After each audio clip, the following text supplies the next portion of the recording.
dans le Tous Montreuil d'avril 2014. Nous n'avons cessé de dénoncer vos fausses déclarations lors des précédents conseils municipaux et notamment dans une lettre ouverte émanant du comité citoyen montreuillois datant de juillet 2014. Nous avons dénoncé la situation catastrophique des comptes de l'Office public de l'habitat montreuillois et un rapport de l'Inspection générale des finances rendu en novembre 2015 a confirmé cette situation.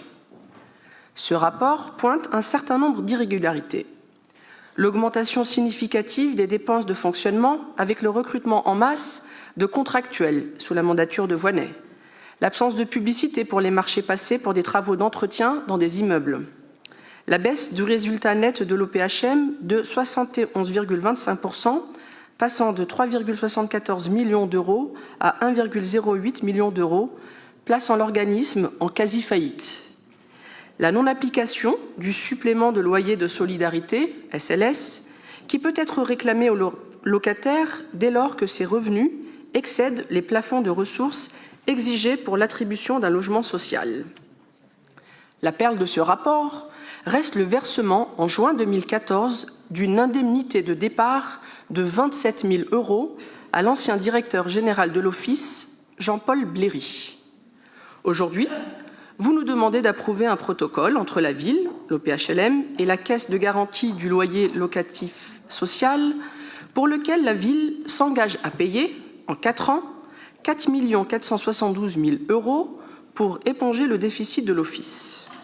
Ce sont donc nos concitoyens qui vont payer la note de la mauvaise gestion de l'OPHM. Ce sont les locataires montreuillois qui subissent malheureusement toutes les conséquences, avec très probablement une hausse des charges et des loyers. Nous vous demandons, Monsieur le maire, de vous prononcer ce soir contre une future augmentation des loyers et des charges. Le supplément de loyer solidarité, SLS, a été mis en place récemment. Il était temps. À quoi vont servir les sommes d'ores et déjà collectées? La voie pour le redressement des comptes de l'Office s'avérera longue. N'oubliez pas, Monsieur le maire, d'appliquer le supplément de loyer de solidarité à vos élus de la majorité qui non seulement cumulent plusieurs indemnités en cumulant plusieurs mandats avec leur activité professionnelle et de surcroît occupent un logement social à Montreuil. La gestion de l'OPHM continue de servir les intérêts des partis.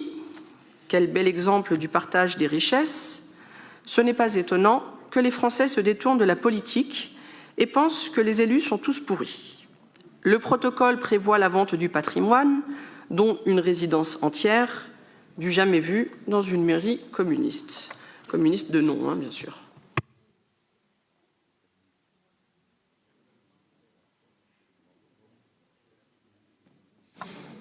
Merci beaucoup. Quand je parlais tout à l'heure de climat des années 30 avec Twitter et Facebook en plus, je parlais de ce type d'intervention qui mélange les responsabilités, qui additionne les poireaux et les tomates et qui font pointer sur la municipalité actuelle en citant le rapport de l'Inspection générale des finances que j'ai demandé, et vous avez oublié de le rappeler, madame, qui concerne une gestion qui s'est passée de 2009 à 2013. Et je trouve que cette manière permanente d'user de l'attaque personnelle, du mensonge, de la différence,